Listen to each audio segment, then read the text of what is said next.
मैं पर्सनली रूप से ये बात कहना चाहता हूँ कि सफलता का कोई शॉर्टकट नहीं होता है। हर क्वेश्चन को आप करके देखें और उसमें उसकी गहराई तक जाएं, बहुत डीपली उसे पढ़ें और तभी आपको उसका शॉर्टकट अपना आप ही मिल जाएगा। शॉर्टकट खोजने की आपको कोई ज़रूरत नहीं है।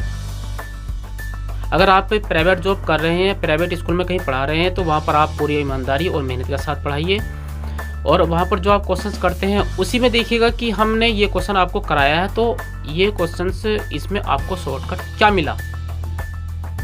हम कुछ क्वेश्चन जो हैं इंटर में हाई स्कूल में छुड़वा देते हैं बच्चों को, अक्सर वही क्वेश्चन जो है टीजीटी में रखे होते हैं। और अगर आप ट्यूशन भी पढ़ाते हैं, स्कूल भी पढ़ाते हैं, तो फिर आपको ज़्यादा समय देने की ज़रूरत नहीं है। अगर आप आधा या 1 घंटा आप पूरी ईमानदारी के साथ अपनी तैयारी में दे रहे हैं तो वो भी आपका सिलेक्शन 100% करवा सकता है। ऐसा नहीं कि आप एक दिन पढ़ लिए और फिर 4 दिन की छुट्टी कर दी, ऐसा नहीं है। रेगुलर कीजिए, चाहे आप आधा घंटा पढ़ रहे हैं या 15 मिनट पढ़ रहे हैं, लेकिन आपको रेगुलर पढ़ना पड़ेगा उसमें। इसलिए मैं इस बात को बार बार कह रहा हूँ कि आप वो भी क्वेश्चन करके देखिए, जो हल्का क्वेश्चन है वो भी आप करके देखिएगा, उससे आपका कॉन्फिडेंस बढ़ता है। अभी आपके पास बहुत समय है, 3-4 महीने का समय, लगभग मिनिमम 3-4 महीने का समय समझिए आप। हेलो दोस्तों, कैसे हैं आप लोग। Welcome back to Sharad sir helpline. मैं हूं शरद चौहान और एक बार फिर से आप सभी का स्वागत करता हूं अपने चैनल शरद सर हेल्पलाइन में।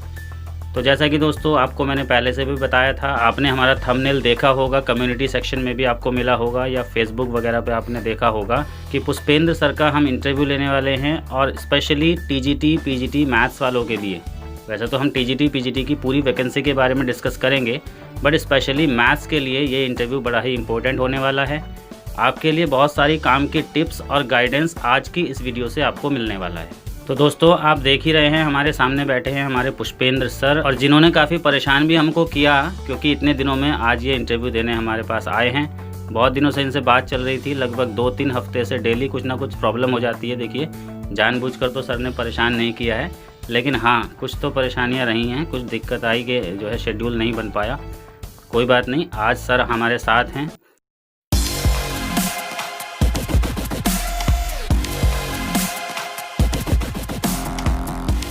हाँ तो दोस्तों सबसे पहले मैं सर को इंट्रोड्यूस करा देता हूँ आप लोगों से। सर का नाम है पुष्पेंद्र चौहान और सर गवर्नमेंट टीचर हैं, टीजीटी मैथ्स के टीचर हैं गवर्नमेंट इंटर कॉलेज में। और बाकी बहुत सारी बातें आज की वीडियो में हम लोग करने वाले हैं, तो वीडियो में शुरू से लेकर एंड तक बने रहिएगा। जो लोग अभी जुड़े हैं तो जल्दी से वीडियो को लाइक कर दीजिए और एंड तक वीडियो में बने रहिएगा। बहुत काम की टिप्स आज आप लोगों को देखने को यहाँ मिलने वाली हैं।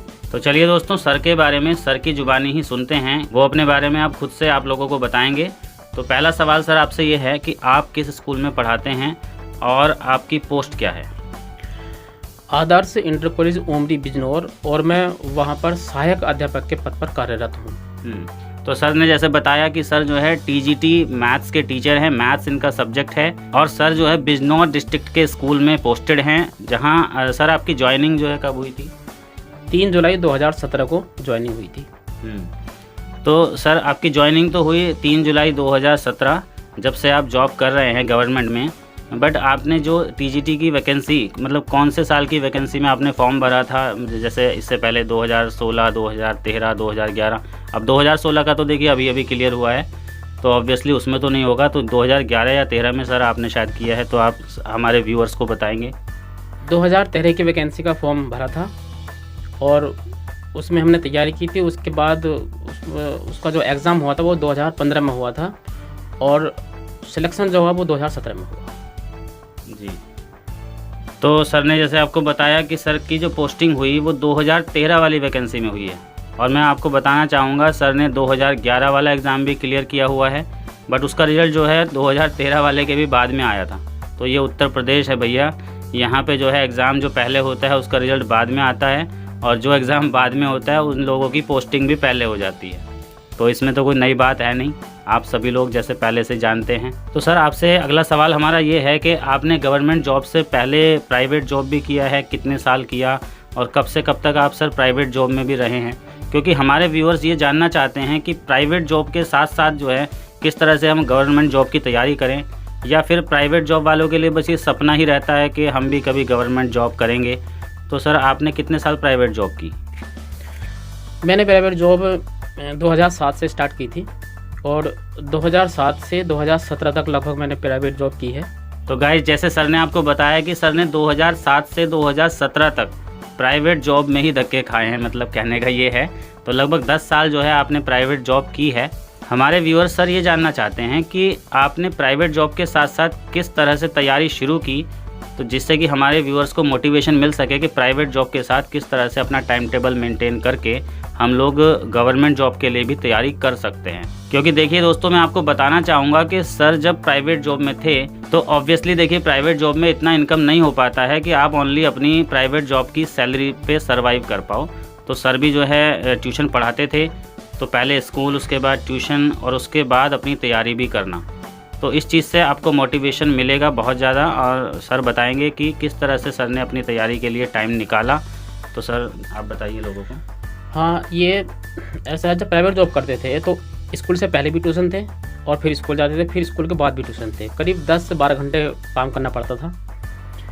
लेकिन उसमें यह है कि हमने अपने काम के प्रति पूरी ईमानदारी दिखाई, पूरी हमने मेहनत से, लगन से हमने काम किया।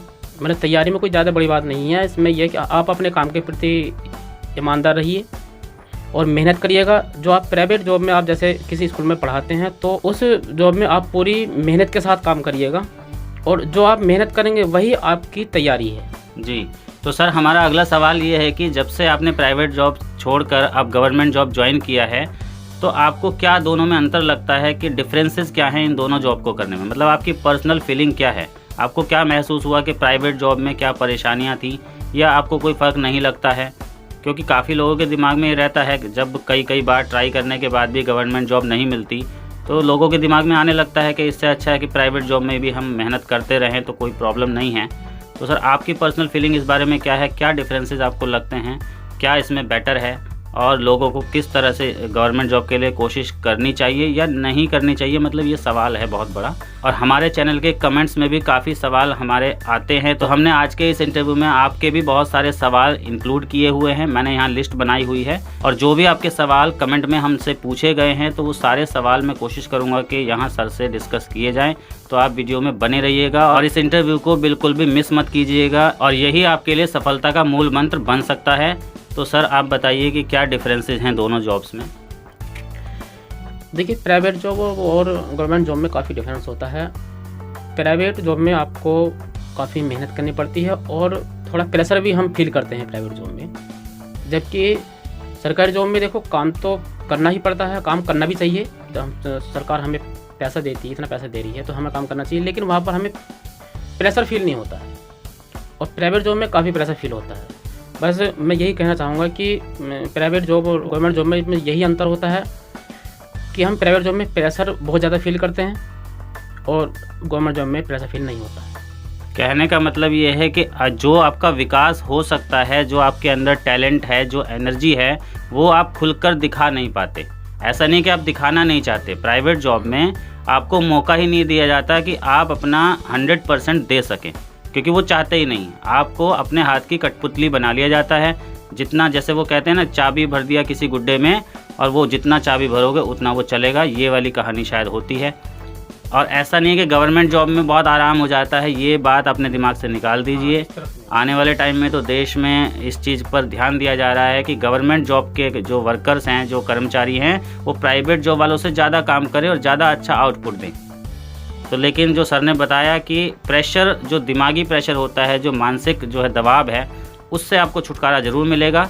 क्योंकि कुछ ना कुछ देखिए, कहीं ना कहीं इकोनॉमिक पॉइंट ऑफ व्यू से भी अगर देखा जाए तो भी डिफरेंसेज आते हैं, और आप अपनी मर्जी के मालिक तो हो ही जाते हो कहीं ना कहीं, लेकिन सीनियरिटी तो वहाँ भी रहती है। आपके प्रिंसिपल आपसे सीनियर रहते हैं, आपके टीचर जो वहाँ और सीनियर हैं, तो कहीं ना कहीं आपको अधिकारियों के नीचे भी काम करना पड़ता है। तो वो चीज़ तो देखिए, टीम वर्क तो हर जगह काम करता है, प्राइवेट जॉब है या गवर्नमेंट जॉब है, टीम वर्क में आपको काम करना ही पड़ेगा। तो दोस्तों, जैसा कि मैंने आपको बताया था कि आपके कमेंट्स को ही हमने अपना सवाल बनाया है, तो आज पुष्पेंद्र सर से हम सारे सवाल आपके ही डिस्कस करने वाले हैं। तो जो सबसे बड़ा सवाल मुझे मिला है अपने कमेंट्स में, जो अपने चैनल के कमेंट्स आते हैं या फेसबुक पर कमेंट्स आते हैं, वो सब कमेंट्स में सबसे बड़ा जो सवाल है, या कहें कि सबसे बड़ी जो समस्या है, वो ये है कि तैयारी को कैसे शुरू किया जाए, कैसे हम अपने एग्ज़ाम की तैयारी करें, चाहे वो किसी भी सब्जेक्ट की हो। स्पेशली देखिए, सर के बारे में तो मैंने आपको बताया, सर मैथ्स के टीचर हैं, मैथ्स पढ़ाते हैं, टीजीटी मैथ्स की पोस्ट है सर की। लेकिन सर के अनुभव से हमें कम से कम इतना तो फ़ायदा उठाना ही होगा कि मैथ्स ही नहीं बाकी सब्जेक्ट्स की भी हम तैयारी करें तो कहाँ से शुरू करें, सबसे बड़ा सवाल है। क्योंकि काफ़ी लोग होते हैं जो बीच में अपनी पढ़ाई छोड़ देते हैं या प्राइवेट जॉब में लग गए। स्पेशली जो लेडीज़ होती हैं उनकी शादियाँ हो जाती हैं, पढ़ाई से एकदम उनका जो है नाता टूट जाता है। तो तैयारी सर कहाँ से शुरू करनी चाहिए, कैसे शुरू करनी चाहिए, आप कुछ बताएंगे सर इस बारे में? तैयारी देखिए, जब हम तैयारी करते थे तो हमने तरह तरह की बुक्स खरीदी, लेकिन उसमें जो हमें बुक लगी वो आर.डी. शर्मा की बुक सबसे अच्छी लगी। हमने जब तैयारी स्टार्ट की थी तो हमने क्या होता था कि हर एक टॉपिक के आर.डी. शर्मा की बुक में हर टॉपिक के एक एक एक्सरसाइज में कम से कम किसी में 30 क्वेश्चन होते थे, किसी में 40 होते थे, 50 तक क्वेश्चन होते थे उसमें। तो हमने जैसे एक बार टाइम सेट कर लिया कि हमें ये क्वेश्चन करने हैं, तो हमने वो क्वेश्चन वो करके मैंने हम करने बैठे हम वो क्वेश्चंस, तो हमने वो टाइम लगा लिया कि हमें 1 घंटे में ये 50 क्वेश्चन करने हैं। चाहे हमारे क्वेश्चन वो गलत हों या सही हों उसके बारे में हम नहीं जानते हैं, लेकिन हम एक टाइम सेट कर लेते थे कि 1 घंटे में हमने ये सारे क्वेश्चन हमें करने हैं। फिर हम करने बैठते थे। उसके बाद जब हम 1 घंटा हो जाता था हम पूरे क्वेश्चन कर देते थे। उसके बाद हम चेक करते थे कि कितने क्वेश्चन हमारे सही हैं और कितने हमारे गलत हैं। मतलब सर आपके कहने का ये है कि आपको एक टारगेट सेट करना होगा, जिसे कहते हैं आप डेली टारगेट। आपका एवरीडे का सुबह का एक टारगेट होना चाहिए कि शाम तक आपको क्या क्या चीज़ अचीव कर लेनी है, आज हमें क्या करना है क्या नहीं करना। देखिए आपके मन में 24 घंटे ये बात रहनी चाहिए कि आप इस एग्ज़ाम की तैयारी कर रहे हैं या किसी भी एग्ज़ाम की अगर आप तैयारी करते हैं तो जब तक आपके मन में ये चीज़ घूमती नहीं रहेगी। कहते हैं ना कि दिन में जो खुली आंखों से सपने देखता है उन्हीं लोगों के सपने पूरे होते हैं। बंद आंखों से देखे गए सपने शायद ही पूरे होते हों, लेकिन खुली आंखों से जो सपने देखे जाते हैं वो 100% नहीं बल्कि 200% सच हो जाते हैं, ऐसा माना गया है और सभी का ये अनुभव रहा है। व्यक्तिगत अनुभव सभी का ये होता है अपने जीवन में कि खुली आंखों से देखे गए सपने हमेशा पूरे होते हैं। तो दोस्तों मैं आपको यही बताना चाहूँगा कि जो हम लोगों को लगता है या आप लोगों को शायद लगता हो कि क्या ये इम्पॉसिबल है कि हम भी कभी गवर्नमेंट जॉब करेंगे, तो देखिए सपना कुछ नहीं है, सब हकीकत बन सकता है। बस आपको कोशिश करनी होगी और कोशिश भी वो जिसे कहते हैं जी तोड़ कोशिश। तो पुष्पेंद्र सर हमारे व्यूअर्स का जो अगला सवाल है जो मैंने लिस्ट में रखा है, अगला सवाल ये आता है कमेंट्स में कि जो सिलेबस होता है मैथ्स का, अगर मैथ्स की बात करें या किसी भी सब्जेक्ट की तैयारी हम कर रहे हैं तो सिलेबस का कितना बड़ा रोल है, कितना इम्पोर्टेंस है कि क्या हमें तैयारी से पहले सिलेबस को देखना चाहिए? क्योंकि काफ़ी लोग तो जो है इग्नोर ही कर देते हैं सिलेबस को, बस पढ़ते रहते हैं ये टॉपिक वो टॉपिक, लेकिन कभी एक चेक लिस्ट नहीं बनाते कि हमारे पास हमारे सब्जेक्ट का सिलेबस है लिखा हुआ हमारी डायरी में या नहीं है। और देखते ही नहीं कौन सा टॉपिक हमने पढ़ लिया कौन सा नहीं पढ़ा। पढ़ते रहते हैं, रात दिन तैयारी करते हैं, लेकिन सिलेबस का उन्हें पता नहीं। और उसी तरह से सर दूसरा सवाल इसके साथ मैं जोड़ना चाहूँगा कि टाइम टेबल नहीं बनाते हैं लोग। जैसा कि अभी अभी आपने बताया भी कि टाइम टेबल तो डेली का होना ही चाहिए और डेली का टारगेट भी होना चाहिए। एक समय सारणी के अनुसार ही आप पढ़ सकते हैं। तो सर कितना बड़ा रोल है एक सिलेबस का और टाइम टेबल का? जी, सिलेबस का पता होना बहुत ज़रूरी है। अगर आपको सिलेबस पता नहीं है और आप तैयारी कर रहे हैं तो वो गलत है एकदम। आपको सिलेबस का बिल्कुल पूरी तरह से पता होना चाहिए कि कौन सा सिलेबस हमारे टीजीटी एग्ज़ाम में आ रहा है या पीजीटी एग्ज़ाम में आ रहा है। ठीक है, सिलेबस को ध्यान में रखते हुए चेक लिस्ट का होना भी बहुत ज़रूरी होता है। उदाहरण के तौर पर जैसे हमारे घरों में शादी होती है तो शादी से पहले जैसे हम कार्ड बांटते हैं तो हम एक लिस्ट को तैयार करते हैं और उसके बाद ही हम कार्ड बांटते हैं। इसी तरह से जब हम तैयारी करते हैं तो सिलेबस के अनुसार हमें एक चेक लिस्ट बनानी चाहिए कि कितना सिलेबस हमने तैयार कर लिया है और कितना अभी हमें करना बाकी है जी। और टाइम टेबल का सवाल है। टाइम टेबल हमें ज़रूर बनाना चाहिए कि हमें रोज़ कितना पढ़ना चाहिए। देखिए टीजीटी की तैयारी के लिए अगर आप स्कूल में पढ़ा रहे हैं और ट्यूशन भी पढ़ाते हैं तो ज़्यादा तैयारी करने की ज़रूरत नहीं पड़ती है। उसमें आपको अगर आप रोज़ आधा घंटा या 1 घंटा भी पढ़ रहे हैं वो भी आपके लिए काफ़ी है। लेकिन पूरी ईमानदारी के साथ पढ़िए और लगन के साथ पढ़िएगा। उसमें क्या होता है कि हमें एक टाइम टेबल सेट कर लेना चाहिए और ये भी सेट करना चाहिए पढ़ने से पहले, रिवीजन करने से पहले या तैयारी करने से पहले कि हमें कितने क्वेश्चन कितने समय में तैयार करने हैं। तो ये सब चीज़ों को ध्यान में रखते हुए हमें टाइम टेबल पर बहुत ध्यान देना है। क्योंकि मैथ्स में क्या होता है उसमें हमें हर सवाल आपको उसमें नया मिलेगा और हमें टाइम बहुत कम होता है। केवल 120 मिनट होते हैं और सवाल होते हैं 125। जी, ऐसा नहीं है कि हिंदी और इंग्लिश की तरह आपने क्वेश्चन पढ़ा, अगर आपको आता है तो आपने टिक कर दिया, नहीं आता है तो आगे बढ़ गए। बट मैथ्स में क्या होता है कि सवाल अगर आपको नहीं भी आता है लेकिन आप उसे कर लोगे, बट उसमें टाइम लगाना पड़ेगा। तो जितना आप कम से कम टाइम में क्वेश्चन को कर पाओगे, कुछ क्वेश्चन तो ऐसे होने चाहिए कि पढ़ते ही आपको आंसर दिख जाए उसका, और कुछ ऐसे जो आप सॉल्व करके आंसर निकालो, और कुछ ऐसे जो आपने पहले तो नहीं किए लेकिन एग्ज़ाम में अगर आ गए वो तो आप उनको कर लोगे, लेकिन कम से कम टाइम में करने की स्ट्रेटेजी आपकी होनी चाहिए। तो उसके लिए जैसे सर ने बताया कि चेकलिस्ट ज़रूर बननी चाहिए आपकी। देखिए, जैसे आप पिकनिक पर भी जाते हैं तो 10 दिन पहले से या 15 दिन पहले से आप एक लिस्ट बना लेते हैं कि ये सामान हमको लेके जाना है। या जैसे सर ने एग्जांपल दिया कि शादी के कार्ड छपवाने से पहले ही आप जो है लिस्ट बना लेते हो कि कितने कार्ड छपेंगे। ऐसे ही नहीं कि बोल देते कि 1000 कार्ड छपा दो, 200 कार्ड छपा दो। तो पहले एक लिस्ट बनती है किस किस को कार्ड देना है। तो हर चीज़ की देखिए, अगर आप प्रॉपर तैयारी करेंगे, आप ऐसे समझिए आप किसी भी काम को जितनी तवज्जो देंगे वो काम आगे आने वाले फ्यूचर में आपको उतनी ही तवज्जो देगा। मतलब आप अगर किसी को इम्पोर्टेंस दोगे तभी तो सामने वाला आपको इम्पोर्टेंस देगा। अब जैसे सर आज हमारे यहाँ आए हैं, हम सर का स्वागत कर रहे हैं, तो आगे आने वाले टाइम में सर हमारा स्वागत करेंगे। अगर आज की डेट में हम इनको सम्मान नहीं देंगे या हम किसी को भी सम्मान अगर नहीं देते हैं तो सामने से हमें सम्मान मिलेगा, ऐसी हमें आशा नहीं करनी चाहिए। तो यही चीज़ देखिए, यही फार्मूला हर जगह काम करता है। चलिए अगला सवाल देखते हैं। अगला सवाल सर हमारा यही था, वैसे आपने जवाब दे दिया है कि कौन सी एक मानक पुस्तक होनी चाहिए जो टीजीटी मैथ्स के लिए प्रॉपर बुक रहेगी, मतलब स्टैंडर्ड बुक। तो सर ने जैसा बता ही दिया है कि आर.डी. शर्मा की बुक सर के लिए सबसे बेस्ट है और आप सभी के लिए बहुत अच्छी बुक रहेगी अगर आप आर.डी. शर्मा की बुक से पढ़ते हैं। तो सर हमारे व्यूअर्स की तरफ से अगला सवाल आपके लिए ये है कि सर मैथ्स और अदर सब्जेक्ट की तैयारी करने में क्या डिफरेंस होता है? क्योंकि जो इंग्लिश की तैयारी कर रहे हैं, संस्कृत की तैयारी कर रहे हैं, एसएसटी की तैयारी कर रहे हैं या मैथ्स की तैयारी कर रहे हैं, तो इसमें डिफरेंस क्या है? क्या दोनों की तैयारी को हम ऐसे बैठकर पढ़कर याद करके कर सकते हैं या मैथ्स के लिए कुछ स्पेशल एफर्ट आपको करने पड़ते हैं? हाँ, इसमें देखिए ये है, मैथ्स की तैयारी में और अदर सब्जेक्ट की तैयारी में बहुत अंतर होता है। अदर सब्जेक्ट की तैयारी करने के लिए आप लेट कर भी पढ़ सकते हैं, बैठ के भी पढ़ सकते हैं, कुल मिला के ये आप पढ़कर तैयारी कर सकते हैं। लेकिन मैथ की तैयारी करने के लिए आपको पढ़ना भी पड़ता है और उसमें रिटन वर्क भी करना पड़ता है, लिखित वर्क भी करना पड़ता है। जब तक आप क्वेश्चन सोल्व करके नहीं देखेंगे तब तक आपको अच्छी तरह से क्वेश्चन हल करना नहीं आएगा। कुछ जो तैयारी करने वाले उनकी आदत होती है कि वो क्वेश्चन को पढ़ कर देख लेते हैं, बस उसके सॉल्यूशन को पढ़ कर देख लेते हैं और वो समझते हैं कि हमें क्वेश्चन आ गया, जबकि ऐसा नहीं है।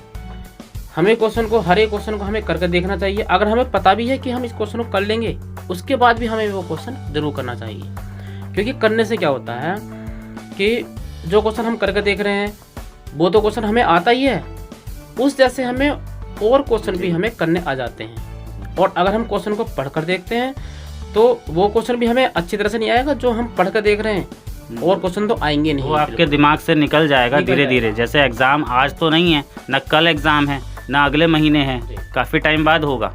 ऐसा भी नहीं कर सकते कि जो है एग्ज़ाम से ठीक एक दिन पहले आप सारा सिलेबस रिवाइज़ कर लोगे या सारे क्वेश्चंस रिवाइज़ कर लोगे, सारे टॉपिक रिवाइज़ कर लोगे। तो प्रैक्टिस तो आपकी लगभग 6 महीने पहले से ही स्टार्ट हो रही है, या कुछ लोग 2 साल पहले से भी कर देते हैं।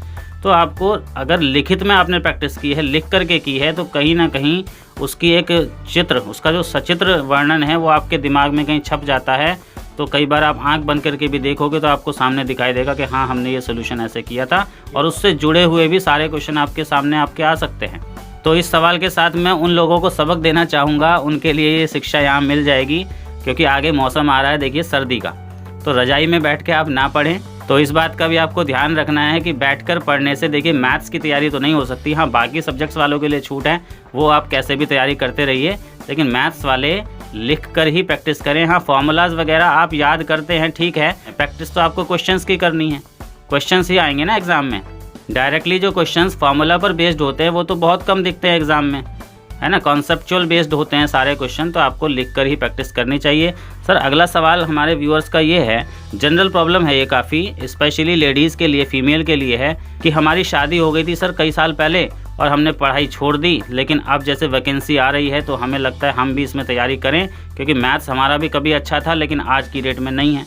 या जिस सब्जेक्ट का भी आप एग्ज़ाम देना चाहते हो, तो बीच में जो ये टाइम गैप आ जाता है सर, फीमेल के लिए तो ये शादी की वजह से प्रॉब्लम आती है, बच्चे हो जाते हैं, 7-8 साल का या मिनिमम 6 साल 4 साल का गैप लग ही जाता है, ऐसा देखा गया है। और मेल कैंडिडेट्स की भी एक प्रॉब्लम है जो प्राइवेट जॉब कर रहे हैं। वैसे हम डिस्कस कर चुके, प्राइवेट जॉब के साथ जो है आपको टाइम टेबल बनाकर पढ़ना चाहिए, लेकिन जिनकी पढ़ाई पीछे छूट गई है, बेसिक भी उनका कमज़ोर हो गया है, जितना पहले उनको आता था वो भूल गए, तो ऐसी फीमेल कैंडिडेट्स के लिए सर क्या सलाह आप देना चाहेंगे? देखिए, जो टाइम गैप आता है ये तैयारी करने में बहुत बड़ी बाधा है। टाइम गैप नहीं आना चाहिए। अगर टाइम गैप आ गया है 2 साल का या 3 साल का या 4 साल का, तो उसमें उसकी तैयारी करने के लिए उनको बहुत ज़्यादा मेहनत करनी पड़ती है। टाइम गैप अगर आ जाता है तो बहुत ज़्यादा मेहनत करनी पड़ती है। उनको लगभग डेली 6 या 7 घंटे ज़रूर पढ़ना पड़ेगा, क्योंकि वो सब कुछ भूल जाते हैं, तो इसलिए तैयारी बहुत ज़्यादा करनी पड़ती है। तो और जो प्राइवेट जॉब कर रहे हैं, जो स्कूल में पढ़ा रहे हैं, उनके लिए तो इतना वो नहीं है। जब पढ़ा रहे हैं तो उनका सारा सिलेबस रिवीजन में है, तो उनके लिए सही है। सर, इसमें एक सवाल निकल कर ये आता है कि जब हमने कई साल पहले पढ़ाई छोड़ दी, इंटरेस्ट बिल्कुल रहा नहीं, तो अब तैयारी शुरू करें तो कहाँ से स्टार्टिंग करें? मतलब बेसिक कहाँ से पढ़ें? कक्षा 6 के सिलेबस से स्टार्ट करें या कक्षा 9 के सिलेबस से स्टार्ट करें? स्पेशली क्योंकि सिलेबस के बारे में तो जैसे व्यूअर्स लोग, आपको मैंने कई बार बताया है या आज फिर से बता देता हूँ कि टीजीटी का एग्ज़ाम अगर आप दे रहे हो तो आप ये मान के चलिए कि 9-10 का सिलेबस, उसमें देखिए 20 से 25% इंक्लूड किया जाता है, और उसके बाद 11-12 का जो है 65-70% होता है, और जो ग्रेजुएशन लेवल का है वो 5-10% है। पीजीटी में थोड़ा सा उल्टा है। पीजीटी का देखिए पहिया ऐसे घुमाएंगे आप लोग कि पीजीटी में 9-10 का 5% हो जाएगा, और जो आपका 11-12 का है वो आपका हो जाएगा 20-25%, और जो ग्रेजुएशन लेवल का है वो आपका 65 से 70%। और अगर आप मुझसे पूछेंगे सिलेबस के बारे में, तो मैं आपको बताऊं, देखिए सिलेबस लगभग सेम है, टॉपिक लगभग सेम है, लेकिन डिफ़िकल्टी लेवल का डिफरेंस है, और जो मैंने आपको परसेंटेज बताई है उस पर आप ज़रूर ध्यान दीजिएगा। तो सर, ये जो व्यूअर्स पूछना चाहते हैं, सवाल इनका यही है, अभी भी वही सवाल इनका बना हुआ है कि तैयारी शुरू करें तो किस स्टैंडर्ड से शुरू करें, क्योंकि प्रैक्टिस कई साल पहले छोड़ दी इन लोगों ने। देखिए, वो डिपेंड करता है कि आपको कितना याद है, कितना नहीं। अगर आपको कई साल हो गए हैं प्रैक्टिस करे हुए, कई साल हो गए हैं पढ़ाई छोड़े हुए, कई साल हो गए हैं, आप पहले ये देखिएगा कि आपको 6, 7, 8 का याद है नहीं है। बेसिक से आपको तैयारी करनी पड़ेगी। बेसिक आपका इसमें क्वालिफाई करने के लिए बेसिक का पक्का होना बहुत ज़रूरी होता है। अगर बेसिक आपका पक्का नहीं है तो आप इसको क्वालिफाई नहीं कर सकते बिल्कुल। उसके बाद जब आपका 6, देखो 6, 7, 8 में जो क्वेश्चंस होते हैं वही क्वेश्चन हमारे लगभग 9-10 में भी होते हैं। वही क्वेश्चंस हमारे 9-10 में भी होते हैं। बस उनका क्या है, उसमें क्या होता है कि उनका जो हार्ड लेवल है वो 9-10 में पहुंच जाता है। तो इसलिए हमें पहले 6, 7, 8 में देखना चाहिए कि हमें ये है कि नहीं है, और ये याद नहीं तो आपको 6, 7, 8 से ही तैयारी करनी पड़ेगी। कहने का मतलब ये है कि सर कहना चाहते हैं कि जहाँ से आपको लगता है कि जहाँ से आपका रिवीजन छूट गया था, अगर आपको लगता है कि आपका 6, 7, 8 का तो तैयार है, उसमें प्रैक्टिस करने की ज़रूरत नहीं है, तो आप क्लास 9 के सिलेबस से स्टार्ट कीजिए। लेकिन अगर आपको कहीं फीलिंग आ रही है, आपका मन नहीं मान रहा कि हमारा 6, 7, 8 का भी जो है अब डामाडोल हो गया स्थिति, तो आप वहीं से रिवीजन स्टार्ट करें, क्योंकि कोई भी कमजोरी, किसी भी टॉपिक की अधूरी जानकारी आपके लिए बाद में नुकसानदायक हो सकती है। तो देखिए सर, अगला सवाल है आपके लिए। ये अगला सवाल भी हमारा देखिए फीमेल कैंडिडेट की तरफ से ही आया है कि एक डाउट रहता है कि मेल कैंडिडेट्स के लिए वैकेंसी ज़्यादा होती हैं और फीमेल कैंडिडेट्स की कम दिखती हैं। जो एडवर्टाइजमेंट आता है नोटिफिकेशन में भी हम देख पा रहे हैं, यहाँ हर साल ऐसा होता है, हर बार ऐसा होता है। तो क्या फीमेल कैंडिडेट्स को जो है मेल कैंडिडेट्स में अप्लाई करके कुछ बेनिफिट हो सकता है, या ये ऐसा सोचना गलत है, क्योंकि मेल में कैंडिडेट तो और ज़्यादा होंगे अप्लाई करने वाले? तो इसके बारे में आप क्या सलाह देना चाहेंगे सर? देखिए, फीमेल कैंडिडेट्स में जो वैकेंसी होती है वो कम ही होती है, हाँ, और मेल में ज़्यादा होती है। लेकिन अगर फीमेल कैंडिडेट बालक वर्ग में फॉर्म भरना चाहती है तो उसमें भी भर दे, और उसकी तैयारी अगर वो अच्छी तरह से तैयारी करती है तो उसमें भी क्वालिफाई कर सकती है। लेकिन सर मेरा तो इसमें मानना ये है कि स्पेशली अगर मैथ की बात करें तो मैथ्स में तो वैकेंसी दिखती ज़रूर ज़्यादा है, लेकिन अप्लाई करने वाले जो मेल कैंडिडेट है वो भी बहुत ज़्यादा होते हैं। हाँ, इसमें मैं एक सलाह अगर मैं देना चाहूँ, जैसे स्पेशली अगर बात करो होम साइंस सब्जेक्ट की, तो होम साइंस एक ऐसा सब्जेक्ट है कि मेल कैंडिडेट उसको ज़्यादा लेते नहीं है। मतलब मेल कैंडिडेट जो है होम साइंस को कम पढ़ते हैं, तो नाम मात्र के लिए होते हैं। लेकिन कैटेगरी में जब आप वैकेंसीज देखते हैं तो मेल की ज़्यादा दिख रही होती है, फीमेल की कम दिख रही होती है। तो एक ये सब्जेक्ट तो मेरे हिसाब से हो सकता है जहाँ फीमेल कैंडिडेट्स मेल कैटेगरी का फॉर्म अप्लाई करके कुछ फ़ायदा उठा सकती हैं। लेकिन बाकी सब्जेक्ट में मुझे तो नहीं लगता सर। तो सर आप इसमें क्या बताना चाहेंगे कि फ़ीमेल कैंडिडेट को मेल कैटेगरी के लिए अप्लाई करना चाहिए या अपनी ही कैटेगरी में वो अप्लाई करें? हाँ देखिए, इसमें यह है कि फीमेल कैंडिडेट, वैसे तो मैं मैथ सब्जेक्ट की बात बता रहा हूँ कि फीमेल कैंडिडेट मैथ से बहुत कम पढ़ती हैं, सबसे पहली बात, इसीलिए उनकी वैकेंसी भी कम आती है। हाँ।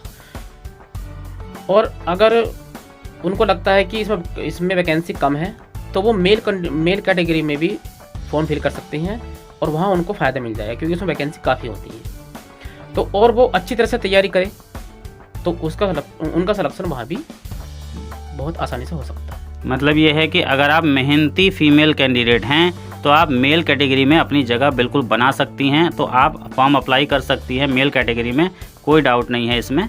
तो आप चाहें जिस कैटेगरी में अप्लाई करें, बट आपको देखिए मेहनत करनी है। जो मुख्य वजह आपके सिलेक्शन का बनने वाली है वो है आपकी मेहनत। तो आप मेहनत करिए, कोई भी कैटेगरी में आप अप्लाई करें, आपका सिलेक्शन हो जाएगा। अगला सवाल है सर, अगला सवाल हमारे व्यूअर्स की तरफ से आया है कि क्या अदर स्टेट के जो लोग हैं, अदर स्टेट के जो कैंडिडेट हैं, वो इसमें एलिजिबल है या नहीं है, या उनका कुछ कोटा वगैरह क्या होता है सर, क्या सिस्टम है अदर स्टेट के लिए?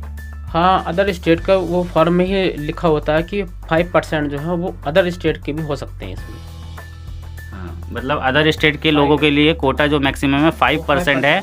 हाँ, अदर स्टेट के लोग 5% इसमें सेलेक्ट किए जाएंगे। हाँ, और आप इसमें एलिजिबल हैं, बिल्कुल आप फॉर्म भर सकते हैं, कोई दिक्कत नहीं है। सर एक सवाल अगला ये है कि एज लिमिट क्या होती है सर टीजीटी मैथ्स के लिए? पीजीटी के लिए क्या एज लिमिट है, टीजीटी के लिए क्या एज लिमिट है? पीजीटी टीजीटी के लिए दोनों की एज लिमिट सेम है। मिनिमम 21 ईयर होनी चाहिए जी, 21 ईयर्स, और मैक्सिमम चाहे कितनी हो, आप 50 के हो जाए, 55 के हो जाए, आप इसमें अपर लिमिट कुछ नहीं है। तो इसमें मिनिमम लेकिन 21 ईयर होनी चाहिए जी। मतलब लोअर लिमिट इसमें 21 ईयर्स है, 21 साल आपकी एज होनी चाहिए, और ऊपर से कोई लिमिट नहीं रखी गई है, कोई अपर लिमिट नहीं है। तो आप एज की कोई टेंशन ना लें। अगला सवाल है सर कि जो बीएड वाले लोग हैं, जो अपीयरिंग वाले होते हैं, कुछ लोगों का सवाल आता है कि हमारा फर्स्ट ईयर है, हमारा सेकंड ईयर, हमारा फाइनल ईयर है, तो क्या हम इसमें एलिजिबल हैं या नहीं हैं? हाँ, इसमें बीएड अपीयर वाले या फाइनल ईयर वाले एलिजिबल नहीं होते। इसमें ये होता है कि अब इसमें जो फॉर्म भरने की लास्ट डेट होती है, उस डेट तक अगर आपके पास डॉक्यूमेंट्स हैं तो आप फॉर्म भरने के लिए एलिजिबल हैं। सर के कहने का मतलब ये हुआ कि जो आपकी अर्हता तिथि होती है, जैसे ये फॉर्म अभी निकला है टीजीटी का या पीजीटी का, जो भी आपका एग्ज़ाम होना है, आपके पास जो है सारे डॉक्यूमेंट्स उस अर्हता तिथि से पहले अवेलेबल होने चाहिए। अगर कोई भी डॉक्यूमेंट नहीं होगा तो देखिए ऑब्वियसली आपको प्रॉब्लम आएगी। तो वैसे तो आप देखिए फॉर्म तो भर सकते हैं, अप्लाई कर दीजिए, कोई दिक्कत नहीं, आपको पता लग जाएगा कैसा एग्ज़ाम आता है, कैसे किस तरह से क्वेश्चन पेपर आता है। लेकिन आप जॉब तो नहीं कर पाएंगे ना, क्योंकि आपके पास डॉक्यूमेंट ही कंप्लीट नहीं है अर्हता तिथि से पहले वाले, ठीक है ना। तो बीएड अपीयरिंग वालों के लिए जवाब यही है कि आप जो है फॉर्म भर दीजिए, कोई दिक्कत नहीं है, बट जॉब करने में, जॉब लगने में आपकी प्रॉब्लम रहेगी आप, क्योंकि इसके लिए अभी एलिजिबल नहीं है। तो सर अगला सवाल है हमारा कि जो लोग एलिजिबिलिटी रखते हैं साइंस की या मैथ की, वो कई बार डाउट में रहते हैं कि वो एलिजिबल हैं भी या नहीं। तो सर इसमें हम डिस्कस करना चाहेंगे कि मैथ्स के लिए क्या एलिजिबिलिटी होती है। कई बार लोग पूछते हैं हमारे पास फाइनल ईयर में मैथ नहीं है, इससे पहले 2 साल हमने मैथ पढ़ा है, तो मैथ्स के लिए कौन कौन से ग्रुप हैं जो एलिजिबल होते हैं? देखिए, मैथ से टीजीटी का फॉर्म भरने के लिए आपको बीएससी फाइनल में मैथ्स का होना बहुत ज़रूरी होता है। और मैथ्स के साथ आप चाहे फिजिक्स हो आपके पास, या मैथ्स के साथ केमिस्ट्री हो, लेकिन मैथ्स फाइनल ईयर में होना बहुत ज़रूरी होता है। और साइंस के लिए क्या होता है, साइंस में चाहे आपके पास केमिस्ट्री फिजिक्स हो, या फिजिक्स मैथ हो, या मैथ केमिस्ट्री हो, उसमें आप तीनों स्टेज में आप साइंस का फॉर्म भर सकते हैं। मतलब ये हुआ कि साइंस के लिए हमारे पास पीसीएम ग्रुप होना चाहिए। पीसीएम ग्रुप फाइनल ईयर में इन तीनों में से किसी भी 2 का कॉम्बिनेशन हो सकता है। लेकिन मैथ्स के लिए अगर आप फॉर्म भरना चाहते हैं तो फाइनल ईयर में मैथ्स का होना कंपलसरी है, चाहे उसके साथ आपके फिजिक्स हो फाइनल ईयर में, या केमिस्ट्री हो, या इवन आपके कंप्यूटर साइंस भी है तो भी काम चल जाएगा, लेकिन आपके पास फाइनल ईयर में मैथ्स का होना बहुत ज़रूरी है। तो ये बहुत बड़ा सवाल था कि मैथ्स के लिए हम एलिजिबल हैं या नहीं हैं। और साइंस वालों के लिए सर ने जैसे बताया कि पीसीएम ग्रुप आपका रहेगा पूरा ग्रेजुएशन में, और लास्ट में कोई से भी 2, लास्ट ईयर में आपके कोई से भी 2 सब्जेक्ट का कॉम्बिनेशन हो सकता है। तो सर अगला सवाल हमारे व्यूअर्स का ये है कि जो लोग एक से ज़्यादा आवेदन करना चाहते हैं, मान लीजिए वो मैथ्स के लिए भी एलिजिबल हैं, साइंस के लिए भी एलिजिबल है, स्पेशली टीजीटी मैथ्स और टीजीटी साइंस के लिए एलिजिबल है दोनों के लिए, तो क्या वो दोनों के लिए अप्लाई कर सकते हैं, या ऐसा तो नहीं कि उनका एग्ज़ाम सेम डेट पर पड़ जाएगा, उन्हें कोई दिक्कत आएगी? नहीं, इस तरह से नहीं होता है। मैथ और साइंस के जो एग्ज़ाम की डेट होती है वो अलग अलग होती है। मतलब आप लोग फॉर्म भर सकते हैं, मैथ्स का भी भरिए, साइंस का भी भरिए अगर आप एलिजिबल हैं। और यही सवाल सर टीजीटी पीजीटी के लिए होता है, कुछ लोग टीजीटी के लिए भी योग्यता रखते हैं, पीजीटी के लिए भी योग्यता रखते हैं, तो क्या वो भी भर सकते हैं कि उनका एग्ज़ाम भी अलग अलग डेट पर ही होता है? हाँ, सबका टीजीटी का अलग होता है, पीजीटी का अलग होता है, सबका अलग अलग होता है, आप भर सकते हैं फॉर्म को। क्योंकि आपके नोटिफिकेशन में भी कहीं ना कहीं ये लिखा होता है कि टीजीटी पीजीटी दोनों एग्ज़ाम की योग्यता रखने वाले लोग दोनों फॉर्म भर सकते हैं, कोई दिक्कत नहीं है, एग्ज़ाम कभी भी सेम डेट पर नहीं होगा। देखिए ये छोटे छोटे सवाल हैं, आपके छोटे छोटे डाउट हैं, लेकिन कमेंट्स में हम लोगों से पूछे गए हैं, तो तभी हमने इन सवालों को यहाँ पर इंक्लूड कर रखा है, ताकि आप लोग भी जान सकें कि क्या इस सवाल का जवाब होना चाहिए, कोई भी डाउट आपके दिमाग में ना रहे, हमारी ऐसी पूरी कोशिश है। चलिए सर अगला सवाल लेते हैं। अगला सवाल ये है सर कि इस बार जो टीजीटी पीजीटी की वैकेंसी अब निकली है इस अक्टूबर के लास्ट में, यानी कि नवंबर स्टार्ट हो गया, तो एग्ज़ाम होने के क्या चांसेस है, कब तक ये एग्ज़ाम हो सकता है, परीक्षा कब होगी सर इसकी? देखिए ये तो सरकार के ऊपर डिपेंड करता है कि वो कब रख दे परीक्षा, लेकिन अभी पिछले सालों में हमने देखा है कि जितने भी फॉर्म भरे गए हैं टीजीटी पीजीटी के, उसके कम से कम 3-4 महीने बाद एग्ज़ाम हो जाता है। मतलब हम ये मान के चल सकते हैं 3-4 महीने का, मतलब अगर हमने 4 या 5 महीने भी पकड़े तो नवंबर से मतलब हम मार्च के आसपास इस एग्ज़ाम को जो है मार्च में एग्ज़ाम जी फरवरी के बाद एग्ज़ाम हो सकता है। यानी जब हाई स्कूल के एग्ज़ाम होते हैं, बोर्ड के एग्ज़ाम होते हैं, उससे पहले होने के चांस हैं।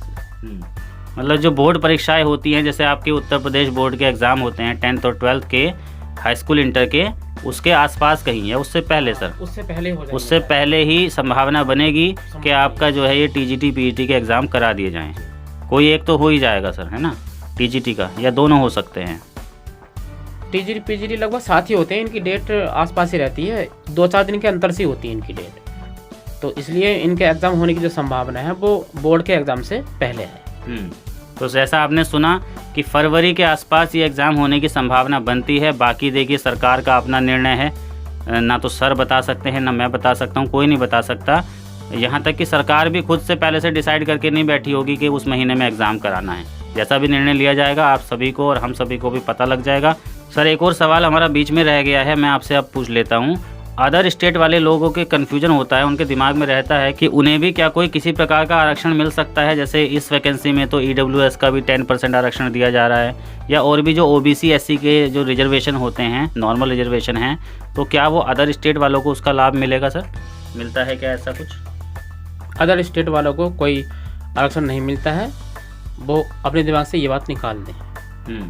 तो जो लोग सोचते हैं अदर स्टेट में हैं या वो OBC SC कैटेगरी के हैं या EWS वाले हैं, तो देखिए अदर स्टेट के लिए कोई रिजर्वेशन मान्य नहीं होता है। ये आपके नोटिफिकेशन में भी आपको मिल जाएगा, और जैसा सर बता भी रहे हैं, क्योंकि सर के अनुभव का फ़ायदा उठाने के लिए ही आज ये इंटरव्यू यहाँ पर किया जा रहा है। तो देखिए सर भी कभी प्राइवेट जॉब में पहले रहे हैं, जैसा हमने बताया सर ने 10 साल प्राइवेट जॉब किया है, लेकिन अभी सर जो है गवर्नमेंट जॉब में हैं, तो क्यों ना इनके अनुभव का फ़ायदा हम लोग उठाएं, इसीलिए इंटरव्यू आज हमने कंडक्ट किया है।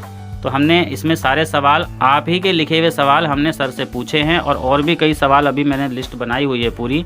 तो सर देखिए अगला सवाल ये है कि एग्ज़ाम में कोई निगेटिव मार्किंग तो नहीं है, या इंटरव्यू वगैरह की इस बार सुन रहे कि इंटरव्यू नहीं होगा, ये खबर कितनी श्योर है कि इंटरव्यू नहीं होगा टीजीटी पीजीटी में, दोनों का सिस्टम सर आप अपनी जानकारी के अनुसार बताएंगे? जी, नेगेटिव मार्किंग तो इसमें कुछ नहीं होती है, नेगेटिव नहीं है बिल्कुल भी। टीजीटी के एग्ज़ाम में नेगेटिव मार्किंग नहीं है? टीजीटी पीजीटी दोनों में ही नहीं है नेगेटिव मार्किंग। अच्छा, टीजीटी और पीजीटी में नेगेटिव मार्किंग दोनों में नहीं होती है। और दूसरा सवाल क्या था? हाँ, इस बार जो फॉर्म निकले हैं उसमें टीजीटी में इंटरव्यू नहीं है, लेकिन पीजीटी में इंटरव्यू रखा गया है। मतलब ये है कि टीजीटी का इंटरव्यू ख़त्म कर दिया गया है, लेकिन पीजीटी में जैसे हर साल इंटरव्यू होता आया है, हर बार होता है, वैसे ही होगा। ओनली टीजीटी की पोस्ट के लिए इंटरव्यू नहीं रखा जाएगा। तो उसमें चेंजेस भी किए गए हैं, जैसे आपने हमारा वीडियो देख लिया होगा चैनल पर, हमने पूरे नोटिफिकेशन को एक्सप्लेन करते हुए एक वीडियो अपलोड कर दिया था। जिसने नहीं देखा है तो आप उस वीडियो को एक बार देख लीजिएगा। आज की इस वीडियो के डिस्क्रिप्शन बॉक्स में भी आपको वो उस वीडियो का लिंक मैं दे दूंगा, आप वहां से देख सकते हैं, या आपको आई बटन पे ऊपर मिल जाएगा, वहां से आप वीडियो को जरूर देख लेना उसको, ठीक है। पूरा नोटिफिकेशन उसमें मैंने डिस्कस किया है, सारे रूल रेगुलेशन, छोटी से छोटी बात वहाँ बताई गई है। और जो कोई बात अगर रह गई थी तो आज के इस इंटरव्यू में हम सर से डिस्कस कर ही रहे हैं, तो आपके सारे डाउट्स क्लियर होने वाले हैं। अभी तक अगर आपने वीडियो को लाइक नहीं किया तो जल्दी से वीडियो को लाइक कर दो और कमेंट करके बताओ कि और भी कोई अगर आपका सवाल है तो हम बाद में आपको बताने की कोशिश करेंगे। आप कमेंट करके अपना सवाल लिख सकते हैं नीचे।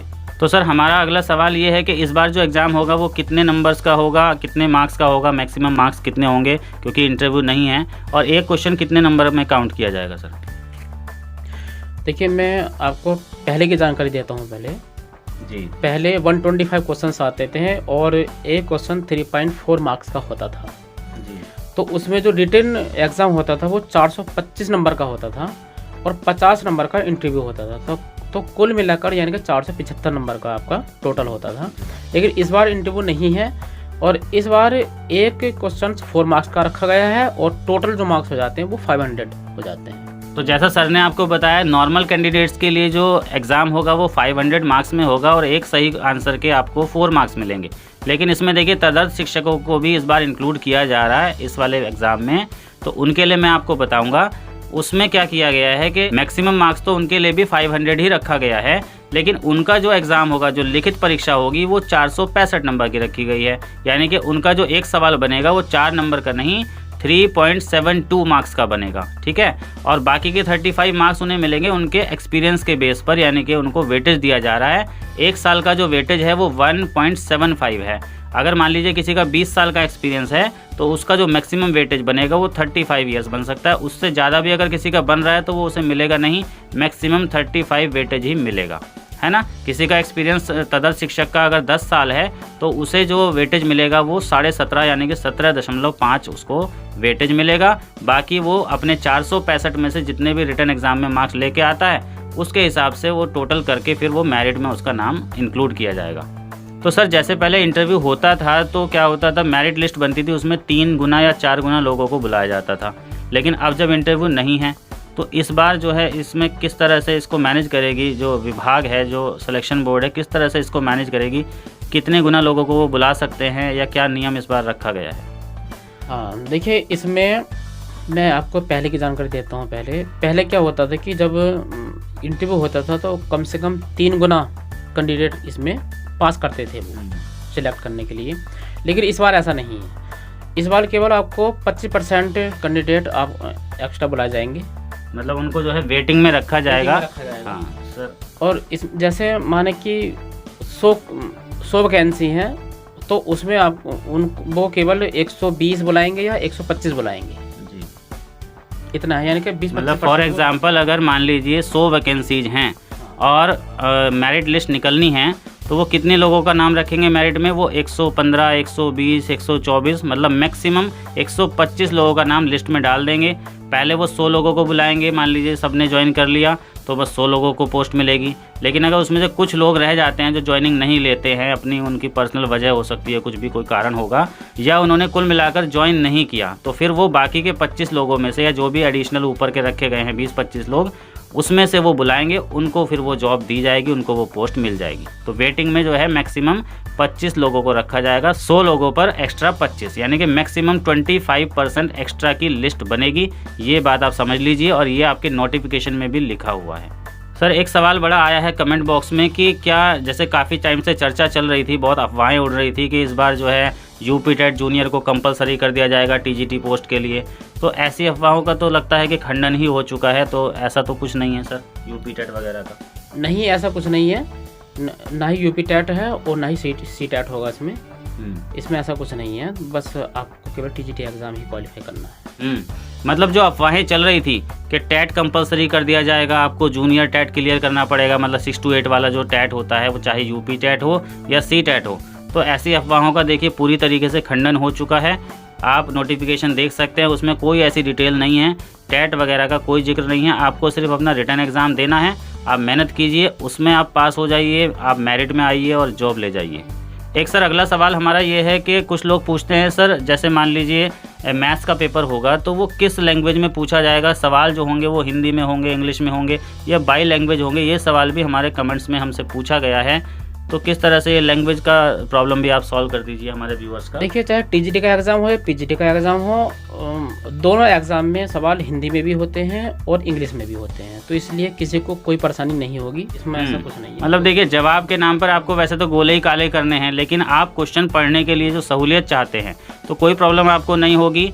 आप हिंदी में क्वेश्चन पढ़ना चाहें या आप इंग्लिश में पढ़ना चाहें, या आप पर डिपेंड करता है। बाई लैंग्वेज क्वेश्चन आपको मिलेंगे क्वेश्चन पेपर में। हाँ, लेकिन इसके साथ मैं आपको एक बात और बताना चाहूँगा, जैसे आपके भाषा वाले सब्जेक्ट होते हैं, जो लैंग्वेज सब्जेक्ट होते हैं, मान लीजिए आपका हिंदी सब्जेक्ट है, आपका है सब्जेक्ट संस्कृत, उर्दू है या पंजाबी है, जो लैंग्वेज सब्जेक्ट हैं इनका जो मीडियम होगा वो उसी भाषा का होगा। मान लीजिए संस्कृत आपका सब्जेक्ट है तो आपसे सवाल संस्कृत में ही पूछे जाएंगे, और अगर आपका सब्जेक्ट पंजाबी है तो पंजाबी में ही पूछे जाएंगे, उर्दू के सवाल उर्दू में ही होंगे, और आपके हिंदी के सवाल हिंदी में होंगे, इंग्लिश के सवाल इंग्लिश में होंगे। तो ये आप याद रखिएगा। तो ये सवाल भी आपका देखिए यहाँ पर हमने कवर कर लिया है। अगला सवाल जो हमारे व्यूअर्स की तरफ से आया है कि सर जो सैलरी इसमें बनती है जब जॉब लग जाएगी तो किस पे कमीशन, जो कौन सा लगता है इसमें, कौन सा ग्रेड पे मिलता है सैलरी के लिए। देखिए, अभी पीछे 3 4 साल पहले वो 7th पे कमीशन लगा था, तो वहाँ पर जो सैलरी स्टार्ट होती है टीजीटी की वो लगभग 46,000 से स्टार्ट होती है जी। तो वहाँ से आप स्टार्ट करेंगे। मतलब क्लियर ये हो गया कि 7th पे कमीशन के अकॉर्डिंग ही आप लोगों को सैलरी मिलेगी। इस बार की जो ये वैकेंसी निकली है यूपी टीजीटी पीजीटी 2020, तो इसमें नोटिफिकेशन में भी आप चेक कर सकते हैं, 7th पे कमीशन के अकॉर्डिंग ही सैलरी आपको दिया जाएगा। सर क्या आपसे पूछ सकते हैं, वैसे मुझे पूछना नहीं चाहिए, कि इस टाइम जो आपको सैलरी मिलती है, जो आपको कट करके जो सैलरी मिल जाती है, जो हाथ में आती है, जो अकाउंट में आपके आती होगी, कितना सैलरी इस टाइम बन रहा है? आपकी जो पोस्टिंग हुई थी, जैसे आपने बताया कि 2013 वाली वैकेंसी में हुई और 2017 से आप जो है जॉब कर रहे हैं, तो सर। हाँ, देखिए, जब 2017 में जॉब लगी तो पहली जो सैलरी आई थी वो हमारी लगभग 46,000 आई थी जी, और बढ़ते बढ़ते अब लगभग 58,000 तक हो गई है। लेकिन वो कुछ जैसे एनपीएस में फंड जिसे हम बोलते हैं उसका नाम दे दिया है, एनपीएस दे दिया है, तो अब एनपीएस में कटने लगा, 10% एनपीएस में कटता है, तो लगभग अब जो हमारी सैलरी हमारे खाते में आती है वो लगभग 53 और 54 के बीच में आती है जी। तो देखिए, आपके भी सपने पूरे हो सकते हैं। सैलरी का क्वेश्चन मैंने सर से इसलिए पूछ लिया डरते डरते कि चलिए पूछ लेते हैं, ताकि आपको भी एक आशा दिखाई दे कि अगर हम मेहनत करेंगे, तैयारी करेंगे तो हम भी कुछ कर सकते हैं। तो ये सवाल भी आपके लिए बहुत ज़रूरी था। तो एक और सवाल सर, बहुत इंपॉर्टेंट सवाल है, ये कहीं छूट नहीं जाए तो इसलिए मैं पूछ लेता हूँ। मुझे याद आ गया, यहाँ लिखा हुआ भी था लेकिन मैं बीच में भूल गया था कि जब हम गोले काले करते हैं एग्ज़ाम के टाइम पर, तो कई बार हमारे दिमाग में ये कन्फ्यूजन रहता है कि हम 10-10 सवाल के गोले काले करते रहें साथ या 20-20 सवाल के, या हम एंड में ही सारे गोले एक साथ काले करें। तो ये बहुत बड़ा कन्फ्यूजन लोगों के दिमाग में रहता है, तो इसको भी सर आप क्लियर कर देंगे। देखिए, इसमें जो सही तरीका होता है, मैं समझता हूँ कि आधे क्वेश्चन लीजिएगा आप। आधे, जैसे 125 क्वेश्चन आते हैं तो पहले आप लगभग 70 या 80 क्वेश्चन सोल्व कर लीजिएगा, और 70-80 करने के बाद में जो आपने कर लिए हैं उनको पहले, जो आप सॉलिड हैं, मतलब जो आपको नहीं आते वो आपको छोड़ देंगे उनको। तो जो क्वेश्चन आपने कर लिए हैं उनको, उनका गोला काला कर दीजिए सबसे पहले, उसके बाद अगले क्वेश्चन करना स्टार्ट कीजिएगा। और जब पूरे सारे के सारे क्वेश्चन हो जाए, और ये भी ध्यान रखिएगा कि जब आप अगले क्वेश्चन कर रहे हैं तो वो टाइम से लगभग 15 या 20 मिनट पहले हो जाए। मतलब लास्ट में जब आप गोले काले करेंगे तो आपके पास 15-20 मिनट एक्स्ट्रा बचे होने चाहिए, ताकि आप बचे हुए क्वेश्चंस के गोले काले कर सको। हाँ, वैसे इसमें एक बात और मैं कहना चाहूँगा कि जैसे कुछ क्वेश्चन ऐसे होते हैं जो बच्चों को, जो अभ्यर्थियों को पता नहीं होते कि ये क्वेश्चन कैसे होंगे, तो ऐसे कम से कम आपको 20-25 क्वेश्चन ऐसे मिलेंगे जो आप उनका आंसर नहीं जानते हैं। तो उसमें क्या करेंगे, जब सारे क्वेश्चंस आपने सॉल्व कर लिए हैं और उनके गोले काले कर दिए हैं, और जो क्वेश्चन आपसे सॉल्व नहीं हुए हैं उनके गोले भी अगर आप काले करेंगे तो आप उसमें, जैसे 20 क्वेश्चन है तो 20 क्वेश्चन में आपने उनके गोले काले कर दिए, माने कि सबका ए या बी या सी जो भी आपने करना चाहते हैं, सेम ऑप्शन अगर आपने लगा दिया, क्योंकि नेगेटिव मार्किंग तो है नहीं बिल्कुल भी, तो 20 क्वेश्चन में कम से कम आपके 4-5 क्वेश्चन बिल्कुल सही हो जाएंगे। मतलब हमें ऐसा मान के चल सकते हैं कि आपके 25% क्वेश्चन हाँ। बिना जाने ही आपके सही हो सकते हैं, 25% लेकिन शर्त यह है कि आप सेम ऑप्शन अगर उसमें लगाते सेम हैं। ऑप्शन अगर आप उसमें सबसे एंड में आप लगा दीजिए और- कि सेम ऑप्शन लगा दीजिए, बी ऑप्शन या सी ऑप्शन सभी का। एक बात और ये भी है कि जैसे आपने सारे क्वेश्चन सोल्व कर लिए हैं तो आपको ये पता चल जाएगा कि इसमें अधिकतर कौन सा ऑप्शन सही हो रहा है, यानी कि बी ऑप्शन ज़्यादा सही हो रहा है या ए ऑप्शन ज़्यादा सही हो रहा है या सी ऑप्शन। तो जो ऑप्शन ज़्यादा सही हो रहा है अगर आप वही उनका काला करेंगे जो आपको क्वेश्चन नहीं आते हैं तो उसमें आपको ज़्यादा बेनिफिट मिल जाएगा। जबकि लोग सोचते थोड़ा उल्टा है कि जो ऑप्शन कम आया है उस ऑप्शन पर टिक लगाते हैं बाद में वो, नहीं है ना, ऐसा नहीं करना चाहिए। मतलब जिस ऑप्शन पे ज़्यादा आपको दिख रहा है कि हाँ ये ऑप्शन मैक्सिमम क्वेश्चन का सही हुआ है तो आप उसी ऑप्शन को बाकी बचे हुए क्वेश्चन पे भी लगाएं, तो आपका चांसेस बन सकता है कि 25% से ज़्यादा भी आपके आंसर सही हो सकते हैं ऐसे सवालों के जिनकी जानकारी आपको बिल्कुल भी नहीं थी। तो एक ये डाउट था कि गोले कहाँ काले करने चाहिए, तो आपको जो है कुछ क्वेश्चंस का ग्रुप बना लेना चाहिए, 40-40 क्वेश्चन का या 60 क्वेश्चन के 2 ग्रुप ऐसे आप बना लो या 40 के 3 बना लो, वो आप पे डिपेंड करता है। सर ने अपना व्यक्तिगत आपको सुझाव दे दिया है, बाकी आपके ऊपर है आप किस तरह से इसको करते हैं। लेकिन हाँ, ये सलाह हमारे चैनल की तरफ से आपके लिए रहेगी कि आप बाद के लिए पेंडिंग ना रखें, सारे गोलों को एक साथ काला करने की ना सोचें। आप बाद में आपको टाइम कम पड़ जाता है तो उसके लिए फिर आप जिम्मेदार रहेंगे और ज़िंदगी भर आप पछताते रहेंगे। तो आप पहले से ही टाइम को मेंटेन करके रखिए। टाइम मैनेजमेंट जो होता है ये बहुत बड़ा इसका रोल होता है एग्ज़ाम में। किसी भी कंपटीशन को बीट करने के लिए टाइम मैनेजमेंट का मेन इंपॉर्टेंस है। आपको सवाल आते भी थे लेकिन आपको टाइम कम पड़ गया, ये बहुत बड़ी प्रॉब्लम है, बहुत ज़्यादा ये कॉमन प्रॉब्लम है जो देखी जाती है। तो दोस्तों देखिए, आज के इस इंटरव्यू में पुष्पेंद्र सर की हेल्प लेते हुए हमने बहुत सारे आपके सवालों को इसमें इंक्लूड किया और जवाब देने की कोशिश की गई है। इसके बाद भी अगर आपको लगता है बहुत सारे सवाल आपके मन में और भी अगर बचे हुए हैं तो आप इस वीडियो के या किसी भी हमारे चैनल की किसी भी वीडियो के कमेंट बॉक्स में जाकर हमें कमेंट करेंगे तो हम कोशिश करेंगे कि उनके जवाब आपको दिए जाएं। विदिन 24 आवर्स 24 घंटे के अंदर अंदर आपको आपके कमेंट का जवाब मिलेगा। और अगर कभी आपको जवाब नहीं भी दिया जाता तो हम अपनी डायरी में नोट कर लेते हैं उस सवाल को, और आगे आने वाले किसी वीडियो में आपको जवाब जरूर दे दिया जाएगा। जैसे आज हमने ये इंटरव्यू सर का किया तो इसमें हमने आपके सारे सवाल कोशिश की है कि उनको सम्मिलित कर लिया जाए। कुछ और भी रह गए हों तो आप कमेंट करके ज़रूर उसको पूछ सकते हैं। एक सवाल अभी मेरे ध्यान में आया कि सर ये वैकेंसी जो है ये जितनी यहाँ बताई जा रही है क्या ये बाद में घट बढ़ भी जाती है? कई बार ऐसा होता है, जैसे इस बार तो तदर्थ शिक्षक जब अपनी पोस्ट से हटेंगे तो उनकी जगह भी तो खाली होगी, शायद ऐसा कुछ सुनने में आ रहा है कि ये वैकेंसी घट बढ़ सकती है। हाँ, ऐसा कई बार देखा गया है। 2013 की वैकेंसी में भी ऐसा हुआ है। पहले वैकेंसी ज़्यादा थी तो फिर बाद में कम कर दी गई थी। तो ऐसा हो सकता है कि वैकेंसी को मतलब ये सरकार जो है कम भी कर सकती है और उनको बढ़ा भी सकती है। मतलब ये सरकार या विभाग पर निर्भर करता है कि वो वैकेंसी घटाते हैं या बढ़ाते हैं। लेकिन आप तो फिलहाल यही मान के चलिए जो वैकेंसी आपके सामने है।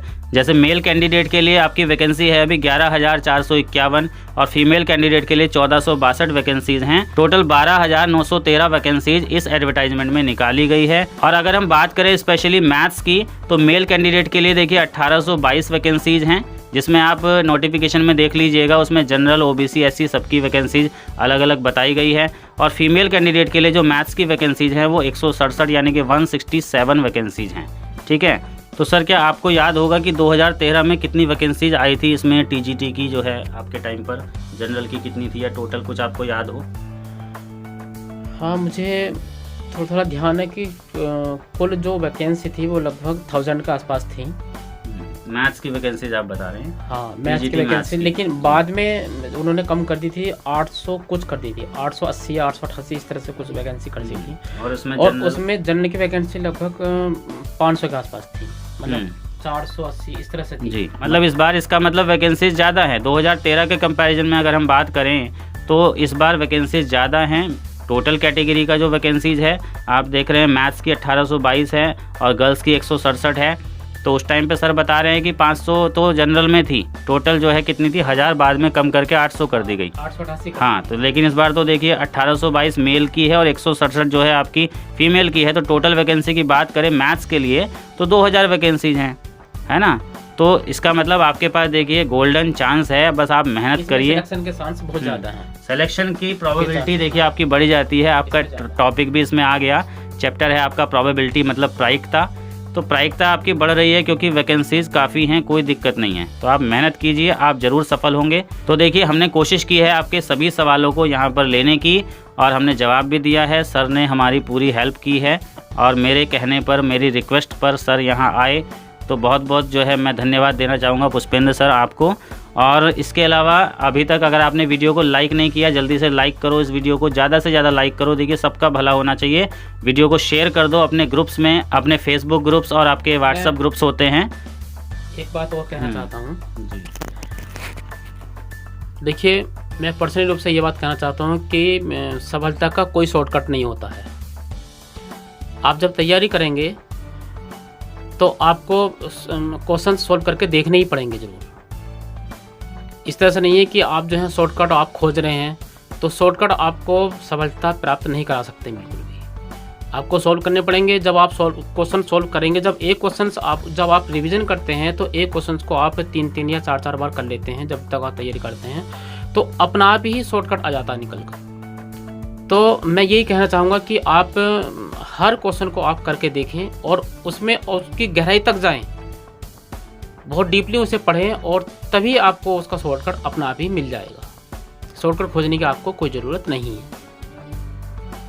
तो ये मैथ्स जो टीजीटी होता है, ये अदर सब्जेक्ट से कुछ अलग होता है, हटकर होता है। तो आपको इसमें समय देना ही पड़ेगा। अगर आप कोई प्राइवेट जॉब कर रहे हैं, प्राइवेट स्कूल में कहीं पढ़ा रहे हैं, तो वहाँ पर आप पूरी ईमानदारी और मेहनत के साथ पढ़ाइए। और वहाँ पर जो आप क्वेश्चंस करते हैं उसी में देखिएगा कि हमने ये क्वेश्चन आपको कराया है, तो ये क्वेश्चंस इसमें आपको शॉर्टकट क्या मिला। पूरी ईमानदारी के साथ आप पढ़ाइएगा वहाँ पर।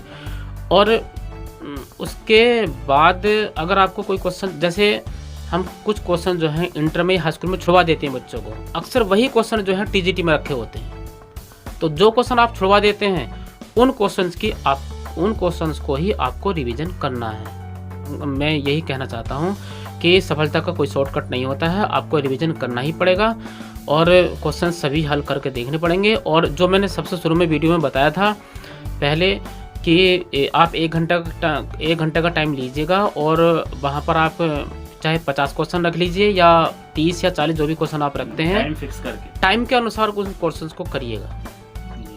और अगर आप ट्यूशन भी पढ़ाते हैं, स्कूल भी पढ़ाते हैं, तो फिर आपको ज़्यादा समय देने की ज़रूरत नहीं है। अगर आप आधा या 1 घंटा आप पूरी ईमानदारी के साथ अपनी तैयारी में दे रहे हैं, तो वो भी आपका सिलेक्शन 100% करवा सकता है। मैं अपनी पर्सनल रूप से बात कहना चाहता हूँ कि मैं भी पढ़ाता था, तो मैंने जो अपनी पर्सनल तैयारी की है वो केवल मैंने डेली जो की है वो आधा या 1 घंटा ही की है, इससे ज़्यादा मैंने नहीं की है। इससे ज़्यादा टाइम भी नहीं होता था। इससे ज़्यादा टाइम नहीं होता था। नहीं है, आप सभी का भी यही होगा। हाँ, तो क्योंकि ट्यूशन जो पढ़ाते हैं हम, स्कूल से पहले भी ट्यूशन होते हैं, स्कूल के बाद भी होते हैं, शाम को थक कर जो सो जाते हैं, रात में ही तैयारी करने का समय मिलता है जब हम सुबह सवेरा जल्दी उठते हैं। तो वहीं पर मैंने आधा या 1 घंटा अपनी तैयारी की है, इससे ज़्यादा मैंने कोई तैयारी नहीं की है। लेकिन हाँ, अपनी तैयारी को आप रेगुलर कीजिएगा। ऐसा नहीं कि आप 1 दिन पढ़ लिए और फिर 4 दिन की छुट्टी कर दी, ऐसा नहीं है। रेगुलर कीजिए, चाहे आप आधा घंटा पढ़ रहे हैं या 15 मिनट पढ़ रहे हैं, लेकिन आपको रेगुलर पढ़ना पड़ेगा उसमें। एक बात और, इसमें सेल्फ कॉन्फिडेंस का बहुत महत्व होता है। अगर आप क्वेश्चंस कर रहे हैं और आपसे क्वेश्चन हो रहे हैं, तो आपका कॉन्फिडेंस बढ़ेगा, तो आप वो क्वेश्चन भी कर देंगे जो हार्ड क्वेश्चन आपको मिल रहे हैं। और अगर आपसे कोई क्वेश्चन नहीं हुआ, तो आप अगले क्वेश्चंस करना शायद आप मुश्किल पड़ेंगे। तो ये चीज कॉन्फिडेंस जो है आपका कम हो जाएगा। तो इसलिए मैं इस बात को बार बार कह रहा हूँ कि आप वो भी क्वेश्चन करके देखिए, जो हल्का क्वेश्चन है वो भी आप करके देखिएगा, उससे आपका कॉन्फिडेंस बढ़ता है। क्योंकि अभी सारा समय आपके पास है। अभी आपके पास बहुत समय है, 3-4 महीने का समय है, लगभग मिनिमम 3-4 महीने का समय समझिए आप, इतना समय है। तो आपको इतना समय है कि आप हर क्वेश्चन आप करके देख सकते हैं जी, क्योंकि अभी गाड़ी स्टेशन से छूटी नहीं है। हाँ, अभी छूटी नहीं है, अभी बहुत समय मिला। मेरी तरफ से सफलता का मूल मंत्र यही है, और बस इसके साथ मैं अपनी बात को ख़त्म करना चाहता हूँ। धन्यवाद जी। तो जैसा सर ने बताया कि हमारे इस वीडियो के माध्यम से, सर के इंटरव्यू के माध्यम से आज हम आप लोगों को जो सफलता का मंत्र दे रहे हैं वो यही है, जैसे सर ने बता ही दिया है, मैं दोबारा क्या रिपीट करूं, कि आप अपनी टाइम टेबल के अकॉर्डिंग तैयारी शुरू करें। बेसिक से बिल्कुल स्टार्टिंग से तैयारी शुरू करें और अपना टाइम मैनेजमेंट समय सारणी के अनुसार आसान क्वेश्चंस को भी करें। मुश्किल क्वेश्चन तो आपको देखना ही है, मुश्किल से डरना नहीं है और आसान को छोड़ना नहीं है। आप ये वाला स्ट्रेटेजी अगर लगाते हैं तो 100% आपको सफलता मिलेगी। और आज के इस एपिसोड का हमारा जो मूल मंत्र है वो यही है कि आप लग जाइए, मन से तैयारी कीजिए। कोई भी काम जब मन से किया जाता है तो उसमें सफलता आपके हाथ ज़रूर लगती है। ऐसा कोई काम नहीं है दुनिया में जो मन से किया जाए और वो पूरा ना हो। ऐसा तो हो ही नहीं सकता कि आप मन से कोई काम करो और वो पूरा ना हो। वो कहते हैं ना, शाहरुख खान की मूवी में एक डायलॉग है कि जब आप किसी चीज़ को पूरी शिद्दत से चाहते हैं तो आपको जो है पूरी कायनात उस काम से मिलाने में या उस चीज़ से मिलाने में आपकी मदद करती है। तो वही आपके साथ भी होगा, सभी के साथ वही होता है। तो आप लगे रहिए, मेहनत कीजिए। चलिए मिलते हैं नेक्स्ट वीडियो में, तब तक के लिए स्वस्थ रहिए, मस्त रहिए। Thank you so much, see you again.